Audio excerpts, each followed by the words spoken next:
Meus amados irmãos, minhas amadas irmãs, a graça e a paz do Senhor Jesus para todos. Hoje nós vamos dando continuidade à nossa série de estudos sobre a chama que Deus quer que seja mantida acesa nos nossos corações. Vamos falar sobre uma chama que tem sido muito importante nesses dias de isolamento social, nesses dias de quarentena que nós estamos passando. A lenha do jejum. Muitos têm praticado o jejum, estão orando pelo país, pela nação, pelas pessoas, né? Pela segurança das pessoas. Então, o jejum tem sido uma prática bem desenvolvida nesses dias em que nós estamos vivendo. Vamos aprender um pouco hoje sobre a chama do jejum. Em Marcos capítulo 2, verso 20, Jesus disse: dias virão, contudo, em que lhes será tirado o noivo, e nesse tempo jejuarão. O que o povo de Deus faz quando enfrenta grandes desafios e adversidades? Jejua e ora. Isso mesmo. Assim foi ao longo de toda a história bíblica, tanto no Antigo quanto no Novo Testamento. E assim deve ser em nossos dias. Jejum não é dieta para equilíbrio do organismo, não é regime para emagrecimento, não é prática ascética, ou seja, uma prática ritual para adquirir evolução espiritual, penitência de autoflagelação, para pagamento de pecados, não é aparência de espiritualidade, também não é greve de fome para chamar atenção, e nem um meio para barganhar uma bênção de Deus. É bom que se deixe claro que nenhum sacrifício humano pode comover o coração de Deus, senão somente o sacrifício de Jesus Cristo na cruz do Calvário.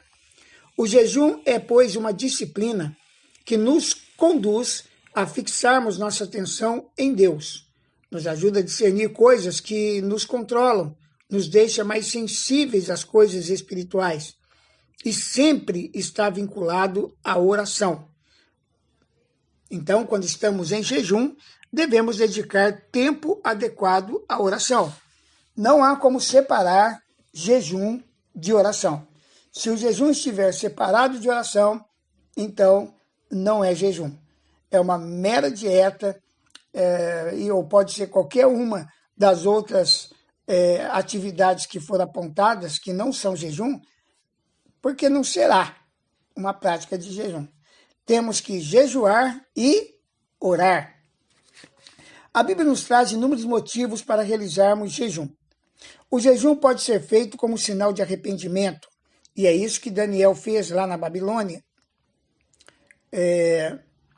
de acordo com Daniel 9,18, né? Então, o jejum é uma prática de arrependimento. Também o jejum pode ser sinal de luto. Nós vamos encontrar em 1 Samuel 31:13, 2 Samuel 1:12, 3:35, o jejum como uma prática de luto. Então, para o povo de Israel, quando alguém morria, era normal que eles jejuassem, lamentassem pela morte do ente querido. O jejum também, ele pode ser feito para acompanhar o momento de intercessão. E isso nós vemos em 2 Samuel 12, 15 a 23. Então, o jejum, nesse caso, quando uma intercessão é muito forte, alguma coisa que exige muita comunhão, intimidade com Deus, costuma-se praticar o jejum como uma forma de acompanhar a intercessão. Também em tempo de grande batalha, né, um dos textos mais tremendos sobre a associação do jejum com a batalha, segundo Crônicas 20, versículo 3, quando o rei Josafá convoca todo o povo para jejuar e orar, as crianças, todo mundo vão jejuar e orar para que houvesse vitória contra os inimigos que vinham contra Israel. E ao ler o texto você vai perceber, né, todo o capítulo 20 de 2 Crônicas, que Deus realmente concedeu uma grande vitória para eles por causa do jejum, da oração e também do louvor, que foi associado ali como uma arma de guerra para estabelecer a vitória. Também o jejum pode ser feito para se buscar entendimento e discernimento das situações. É o que Daniel fez no capítulo 10, versículos 3 e 12. Né? O jejum ele pode ser uma prática muito útil para nós buscarmos entendimento e discernimento de alguma situação difícil. Às vezes nós temos que tomar decisões muito importantes, decisões que podem definir muitas coisas. Então, nesse tempo, nos retiramos para jejuar e orar e buscar em Deus o entendimento e o discernimento desta situação. O jejum também pode ser usado para que se peça o cumprimento de uma missão. Às vezes, Deus nos dá uma missão e para nós podermos exercer essa missão dada por Deus, precisamos nos preparar. Esdras fez isso, conforme o capítulo 8, versículo 21. Ele jejuou e orou a Deus para se preparar para cumprir uma missão que Deus havia lhe designado. Também o jejum pode ser usado para se levantar um clamor por um livramento nacional. Foi o caso de Esther, né, lá no capítulo 4, versículo 16, quando ela convocou os judeus, então, para jejuar e orar antes que ela fosse falar ao rei acerca da possibilidade de haver uma solução para que o seu povo não morresse totalmente, não fosse dizimado pelo plano maléfico do general do rei, né? Que fez um plano maléfico mesmo para matar todo o povo judeu. Então, Esther convocou o povo todo para jejuar e orar durante um período para que ao final ela fosse lá e falasse com o rei. Nós temos vivido hoje, amados, uma situação assim. O nosso país está sob ameaça de um vírus, né? Um vírus terrível. E nós precisamos estar orando e jejuando ao Senhor. Né? Há alguns dias atrás, o nosso presidente convocou o povo de Deus para separar um tempo de jejum e oração pelo país. Então, é uma forma também, né? Para nós clamarmos para que Deus nos livre desse vírus e das situações decorrentes dessa pandemia. Vamos continuar orando e jejuando ao Senhor, até vermos o livramento completo acontecer. O jejum também pode ser usado em um momento de intercessão por doentes. Salmo 35, 13 nos mostra isso. Podemos orar e jejuar para buscar de Deus, né, a manifestação do teu poder para que haja cura na vida de uma pessoa ou de mais pessoas. Estamos orando e jejuando pela cura de muitas pessoas que já foram, que o teste, né, para o coronavírus já deu positivo. Né? Algumas pessoas nós oramos. Recentemente estivemos orando por um conhecido nosso que mora na Inglaterra. E a esposa enviou, ele é cunhado de uma das nossas pastoras. Estivemos orando, oramos bastante, muita gente orou, mas infelizmente para nós ele não conseguiu suportar, né, a falta de ar e veio a falecer essa semana. É muito triste para nós, mas, por outro lado, milhares de pessoas já foram curadas em todo o mundo e queremos continuar orando para que no Brasil muitas pessoas sejam curadas, muitas pessoas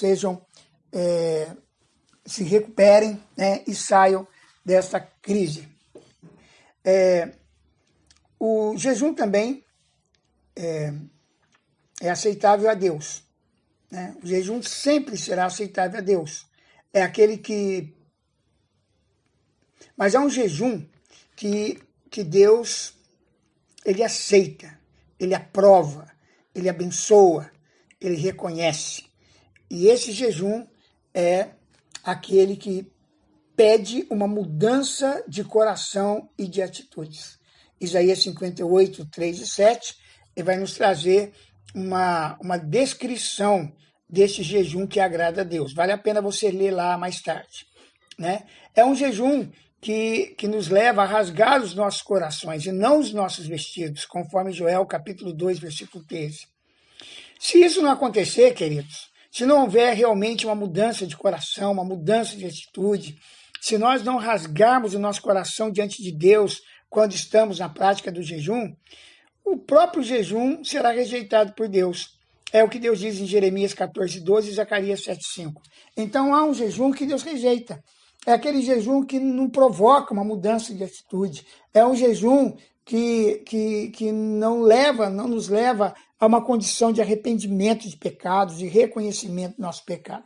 Então, se vamos jejuar da maneira que agrada o coração de Deus, sabendo que Deus aceitará o nosso jejum e responderá ao clamor do nosso coração.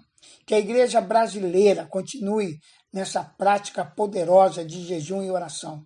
Em breve, veremos a resposta do nosso Senhor e veremos o nosso país livre desta pandemia.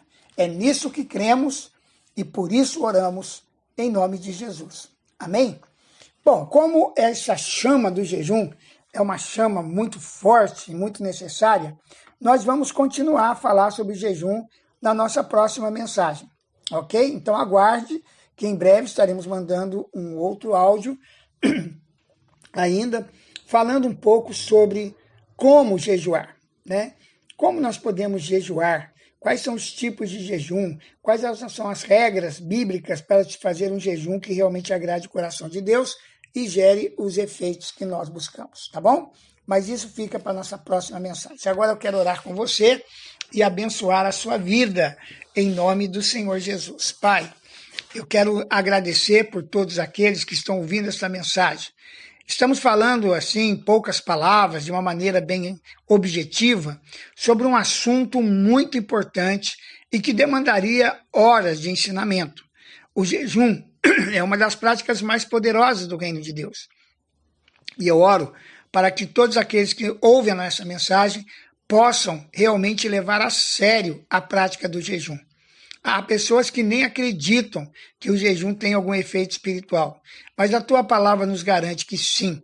E jejuar e orar é uma forma de nós cumprirmos vários objetivos importantes que o Senhor mesmo determinou na tua palavra. Eu oro em favor de todos aqueles que me ouvem, que o Senhor os guarde, os proteja. Estamos vivendo um tempo de pandemia, uma situação que realmente é perigosa, mas nós contamos com a tua proteção. Que o Senhor guarde cada casa, cada família, cada pessoa que estiver ouvindo esta mensagem. Ó Deus, e que nós possamos nos dedicar realmente à oração e jejum em prol dos nossos irmãos, dos nossos parentes, de amigos, de pessoas que habitam nesse país e que poderão receber uma forte proteção do Senhor através do nosso jejum e das nossas orações.